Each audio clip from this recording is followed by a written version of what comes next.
अस्सलाम वालेकुम, मैं हूं डॉक्टर इरफान अहमद। आप सबको खुश आमदीद। इस वीडियो में मेरे साथ है अफजाल साहब। उनकी उम्र 65 साल है, डायबिटिक पेशेंट हैं। इनकी हिस्ट्री हमारे लिए भी बड़ी एक लर्निंग थी, इसलिए मैंने चाहा कि आप लोगों के साथ शेयर करूं। इनका काफ मसल का जो टेंडन है जो हमारे पाँव पे लगता है उसमें टीयर होता है। 4 हफ्ते ये मुख्तलिफ डॉक्टरों के पास जाते हैं, लेकिन वो आइडेंटिफाई नहीं कर पाते कि ये टेंडो एचएलएस का टीयर हो चुका है। 4 हफ्तों के बाद, इनके आज से 4 माह पहले तकरीबन मेरे पास आते हैं। तो फिर मैं जब इनकी पाँव की मूवमेंट को चेक करता हूं तो अंदाज़ा होता है कि यहाँ पे काफ़ी ज़्यादा टेंडन का कंप्लीट टीयर नज़र आता है। फिर एक डिस्कशन शुरू हो जाती है कि इस इशू को कैसे डील किया जाए। मैं चाहूँगा थोड़ा सा बेसलाइन बनाने के लिए हम अफजाल साहब से पूछते हैं कि उनको इस चीज़ की समझ क्यों नहीं आई कि उनका टेंडन टेयर हुआ है। जी अफजाल भाई, बताइए कि जब आपको ये इंजरी हुई थी तो कैसे आपको पता चला, ये क्या हुआ, क्या था बेसिकली। मुझे तो बिल्कुल भी नहीं पता चला किस दिन टूटा, लेकिन मेरी एड़ी के पीछे स्वेलिंग हो गई और हम्म। काफ़ी दर्द होती थी। तो ठीक है। मैं 2-3 डॉक्टर साहबान के पास गया हूँ। तो हम्म। उन्होंने मुझे सिर्फ पेन किलर दिया और कुछ नहीं, ये कोई इंडिकेशन नहीं दी कि ये इसमें कुछ सीरियस इशू हुआ है। वो जब वो इशू किसी तरीके से हल नहीं हुआ तो आपके पास आए हैं। तो हम्म। आपने देखते साथ ही तो मेरे तो होश ही उड़ा दिए कि ये तो सीरियस इशू है और ये टेंडन आपका जो है ना वो रप्चर हो गया हुआ है। और वाकई वही था, क्योंकि पेन किसी जिस भी डॉक्टर के पास जाता था कोई इलाज नहीं था सिवाय जी पेन किलर आप ले लें। तो फिर आपने अब सही बताया कि ये इसका ये रप्चर हो गया हुआ टेंडन, और उसको इस तरीके से अब आप करें। और उसके बाद आपके हवाले और आपके डॉक्टर साहबान के पास हूँ। लेकिन अल्लाह का शुक्र है कि अब 3 महीने या हाँ, 3 से 4 माह हो तीन गए से तकरीबन। चार माह हो गए हैं। तो काफ़ी बेहतर हूँ। और जो मेरे दिल में डर थे, खदशात थे या परेशानी थी, वो मैं समझता हूँ कि काफ़ी हद तक आप लोगों की वजह से वो कम हो बिल्कुल। गई है। बेसिकली हमारा मकसद ये है कि एक तो पर्सपेक्टिव पेशेंट का था, एक पर्सपेक्टिव हम मेडिकल टीम का है। वो क्या होता है, मैं चाहूँगा कि आपके सामने अफजाल भाई की हम देखेंगे किस तरह से एवेल्युएट करना चाहिए किसी पेशेंट का जब टेंडन टेयर होता है, वो हम बताएंगे। फिर उसके बाद उसका जो मेडिकल में आर्थोपेडिक में ट्रीटमेंट है वो बताएंगे। और आखिर में अब बताएंगे जो अब इनकी जो रिकवरी हो गई है उसके ऊपर कौन सी वर्जिशें करनी चाहिए, ताकि अगर आप में से भी किसी को इस तरह की इंजरी होती है तो आप उसको अच्छे तरीके से घर में आइडेंटिफाई कर सके और अपने डॉक्टर से बेहतर मशवरा ले सके। तो आइए सबसे पहले अफजाल भाई की असेसमेंट करते हैं और आपको बताते हैं किस तरह से इस तरह के टेंडन की इंजरी को डायग्नोसिस बनाया जाता है। टेंडो एचएलएस का जो टेयर होता है वो नॉर्मली 2 से 3 जगहों पे हो सकता है। यहाँ पे या तो बिल्कुल जहाँ पे बोन पे टेंडन आकर लगता है वहाँ से, या मिडल में से, या यहाँ से फाइबर्स, ये हमारी बेली खत्म होती है, वहाँ पे टेयर होता है। जो ओल्ड एज के लोग होंगे जिनके अंदर डिजेनरेटिव चेंजेस होंगी, उनको हिस्ट्री ऑफ यूरिक एसिड होएगी, डायबिटिक होंगे, तो उनका ज़्यादा टेंडन बिल्कुल बोन के करीब से उखड़ जाता है, निकल जाता है।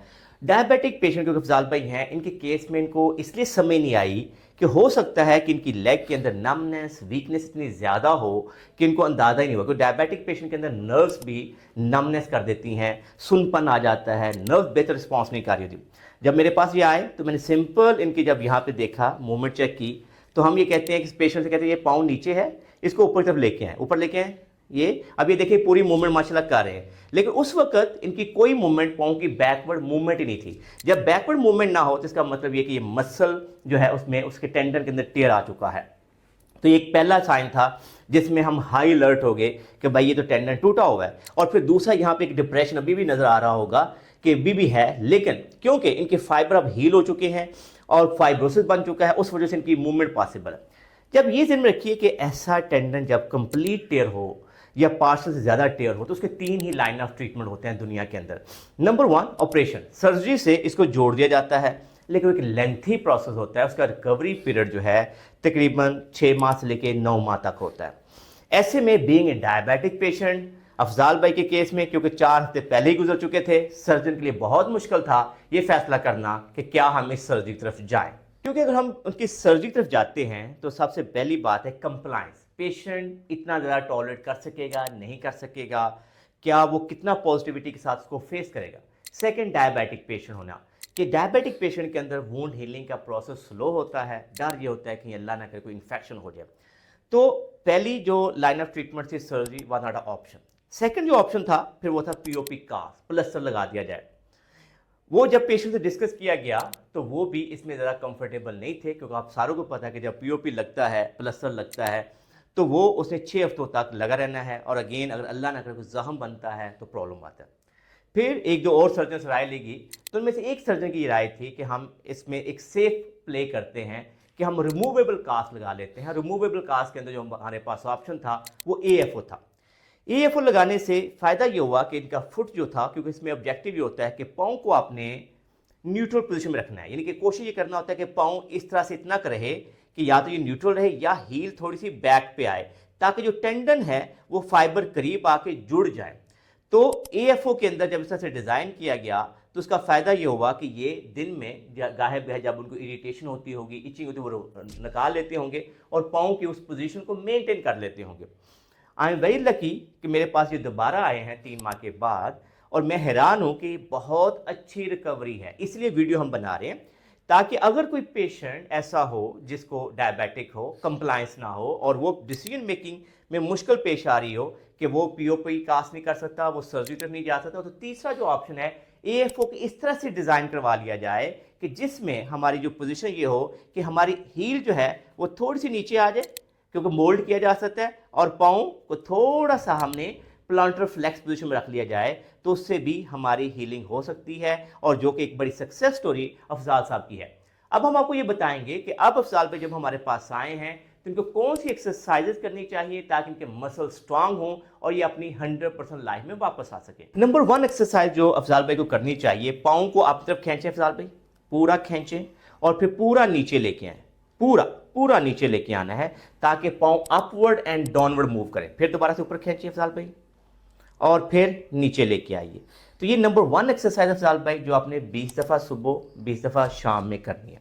नंबर 2 अफजाल भाई आपने समझ लो कि जो थंब है वो हमारी पेन की नोक है, आपने इसके साथ ABC लिखना है। लिखें प्लीज़। यस, इसी के नहीं, पूरा पूरा पाँव हिलाना है। हाँ, ऐसे जैसे पाँव की पूरी मूवमेंट आए। मकसद ये है कि इस तरह करने से हमारी इंटरेस्ट रहेगी और हम पूरा पाँव जो है हिला सकते हैं। ठीक है ना। कोशिश ये करें कि जितना बड़ा बड़ा लिखेंगे उससे आपके पाँव पूरी डायरेक्शन में मूव करेंगे। तो ये हमारी नंबर 2 एक्सरसाइज हो सकती है। इसको आप कोशिश करें कि पूरी अल्फ़ाबेट लिखना चाहें, पूरी इसका 1 2 3 भी लिखा जा सकता है कि आप अपने पाँव के अंगूठे से 1 लिखें फिर 2 लिखें, तो मकसद ये होगा कि हमारे पाँव की मूवमेंट आ जाए। एंड नंबर 3 जो हमने एक्सरसाइज करनी है कि अब 4 माह तकरीबन हो चुके हैं इनके, तो हमने थोड़ी सी रेजिस्टेंस भी ऐड करनी है ताकि इनके काफ मसल स्ट्रांग हो। अब आप नीचे को पुश कीजिए, पुश करिए, ये देखें पाँव की मूवमेंट हो रही है। अगर किसी के पाँव की मूवमेंट नीचे ना आए तो इसका मतलब ये होता है कि उसका टेंडन टूटा हुआ है, लेकिन माशाल्लाह इनके पाँव की मूवमेंट नीचे हो रही है और रेजिस्टेंस के साथ भी कर पा रहे हैं, जो कि बड़ा एक अच्छा साइन है। तो इसको हम ये कहेंगे इनको 20 दफ़ा सुबह, 20 दफ़ा दोपहर, 20 दफ़ा शाम करें।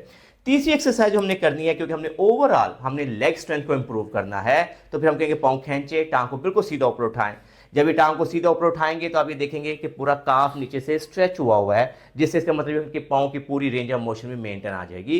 इसको 5 सेकंड का होल्ड करेंगे और फिर आराम से नीचे ले आएंगे। ये नंबर 4 एक्सरसाइज होगी। इसके बाद हम इसे कि दोनों टांगे आप बेंड कर लें, दोनों टांगे बेंड कर लें अफजाल भाई, शाबाश, गुड जॉब। और फिर हम इसे कहें दोनों टांगे बाहर तक खोल लें, ओपन करें, ओपन करें, शाबाश, गुड। और फिर दोनों टांगे अंदर तरफ लेके आएँ, शाबाश। तो 20-20 दफ़ा अंदर और बाहर की रेजिस्टेंस ट्रेनिंग करवाएंगे ताकि अंदर वाले मसल और बाहर वाले मसल स्ट्रांग हो। इसके बाद हम इनसे कहेंगे हिप्स उठाएं, कमर उठाइए अफजाल भाई, कमर उठाइए, शाबाश। और 5 सेकंड का होल्ड करें, 1 2 3 4 5, और फिर नीचे लेके आएंगे। ये दिन रखिए कि जब भी हमारे पाँव पे, हमारे नी पे, हमारे हिप पे कहीं पे भी इंजरी हो तो हमने पूरी एज होलिस्टिक अप्रोच लेनी होती है कि सारे लेग मसल स्ट्रांग हों, क्योंकि जब हमारी इंजरी होती है तो ना सिर्फ लोकलाइज मसल वीक होते हैं बल्कि पूरी टांग के मसल भी कमज़ोर हो जाते हैं। अब हम वीडियो के नेक्स्ट पार्ट के अंदर हम इनको ये बताएंगे कि किस तरह से ये अपनी कार्डियोपल्मोनरी फिटनेस को मेंटेन रख सकते हैं, इनको किस तरह से चलना चाहिए और इस टेंडन को दोबारा इंजर होने से कैसे बचाना चाहिए। तो वीडियो के नेक्स्ट पार्ट देखिए। अच्छा अफजाल भाई, क्योंकि आप डायबिटिक पेशेंट हैं, शुगर के मरीज़ हैं और हमने सेफ्टी का एलिमेंट नहीं छोड़ना, तो मेरा ये आपको मशवरा होगा कि सबसे पहले साइकिलिंग जो है ना, रिकम्बेंट बाइक जो है वो यूज़ करें। और रिकम्बेंट बाइक कोशिश करें 15-15 मिनट सुबह, 15 मिनट शाम, उससे आपकी लेग मसल की स्ट्रेंथ बेहतर हो जाएगी। वॉक जो है स्टिक के साथ, आपने स्टिक के बगैर नहीं चलना, एहतियात का दामन हमने हाथ से नहीं छोड़ना। स्टिक के साथ चलना है घर के अंदर। घर से अगर बाहर जाते हैं तो हम आपको एक फंक्शनल AFO ब्रेस का मशवरा देंगे, यानी कि जिसमें आपके टेंडन की भी सपोर्ट होगी और पाँव को भी सपोर्ट होगी। और हमेशा आपने जब भी चलना है बंद जूते पहन के चलना है। किसी भी अनइवन सरफेस पे आपने नहीं जाना। अगर किसी अनइवन सरफेस पे जाते भी हैं तो किसी ना किसी बच्चा कोई ना कोई साथ हो, ताकि कहीं दोबारा से पाँव ना मुड़े। ये दिन रखिए, क्योंकि आपका जो टेंडन है गो के खैरफे से हील हो गया है, जुड़ गया है, मूवमेंट वापस आ गई है, लेकिन वो वीक पोजीशन में है। ये दिन रखिए कि इस टेंडन को मजबूत होते हुए तकरीबन 6 माह से साल लगता है। थोड़ी सी इंटरेस्टिंग अगर न्यूज़ दूँ तो ये जो हमारे पुराने ज़माने में जो फौजें होती थी या आर्मीज़ होती थी, दूसरे लोगों को सजा देने के लिए सिंपल क्या करते थे कि टेंडो एचलेस का टेंडन को काट देते थे। आप सिंपल टेंडन को काट देते तो किसी को नकारा करना हो, क्योंकि चल फिर ही नहीं सकते आप, आपका पाँव उठेगा नहीं, आपका पाँव पीछे जाएगा नहीं। तो इस लिहाज से यू आर लकी कि अल्लाह का लाख करोड़ शुक्र है कि आपकी रिकवरी अच्छी हो गई है। अपनी शुगर को कंट्रोल करें, अपनी रेगुलर वॉक करें, रेगुलर एक्सरसाइज करें, लेकिन एहतियात का दामन आपने हाथ से नहीं छोड़ना। लेकिन इस पे डॉक्टर साहब एक चीज़ मैं ऐड करना चाहूँगा कि आप अपने सब डॉक्टर साहिबान के लिए भी एक एडवाइस दे दें कि वो जब भी किसी पेशेंट से मिले तो मुस्कुराहट के साथ मिले, जिससे काफ़ी उससे जो है ना वो असर हो जाता है। जैसे आपसे भी मैं पहली बार मिला तो अब भी मिल रहा हूँ, तो आपकी मुस्कुराहट जो है वो मेरे अंदर ज़्यादा तवानाई पैदा कर रही है, तो बजाय कि एक खिंची हुई शक्ल वाला गुस्से में डॉक्टर या बिल्कुल खामोशी से या इग्नोरेंस से किसी को देखे। हाँ। लेकिन आपका बहुत अच्छा बहुत शुक्रिया रहा है, बहुत आपका अच्छा रहा। बहुत शुक्रिया। ये देखिए, इसके अंदर अफजाल भाई ने एक बड़ा एक स्ट्रांग मैसेज दिया है। देखिए, वी ऑल ह्यूमन बीइंग, हो सकता है कोई हमारे फिजियोथेरेपिस्ट, हो सकता है हमारा कोई डॉक्टर इस वीडियो को देख रहा हो। देखिए, हमारा ये काम है कि एक अपने पेशेंट का सही डायग्नोसिस बनाना। अल्लाह ने हम पे जिम्मेदारी लगाई है कि हम उस मसले को मिल के हल करते हैं। ये कभी भी नहीं हो सकता कि हम इंडिविजुअली उस मसले को हल करें। अफजाल भाई का जो कंसर्न है वो बड़ा जेन्युइन कंसर्न है। देखिए, हमने पेशेंट को 15 मिनट, आधा घंटा, घंटा देखना है, लेकिन पेशेंट ने 24 आवर आपकी एडवाइस को फॉलो करना है। मे बी 6 महीने, मे बी 6 हफ्ते, मे बी साल, लेकिन वो उसी डॉक्टर की, उसी फिजियोथेरेपिस्ट की एडवाइस को फॉलो करेगा जो उसके साथ एक मुस्कुराहट के साथ, खुशी के साथ उसके मसले को मसला समझ के हल करने की कोशिश करेगा। तो इसमें एक बहुत सारा एक लर्निंग मैसेज है हम तमाम हेल्थ प्रैक्टिशनर्स के लिए कि हम अच्छे तरीके से अपने पेशेंट को डील करें। मैं उम्मीद करता हूं कि आपको इस टॉपिक के ऊपर ये हमारी वीडियो पसंद आई होगी। अगर आपको ये वीडियो पसंद आई है तो इसको लाइक और शेयर कीजिए, हमारे चैनल को सब्सक्राइब कीजिए और बेल आइकन को जरूर क्लिक कीजिए ताकि आपको हमारी नई वीडियोज़ के बारे में आगाही हो। अल्लाह हम सबका हामी नासर हो। अल्लाह हाफिज़।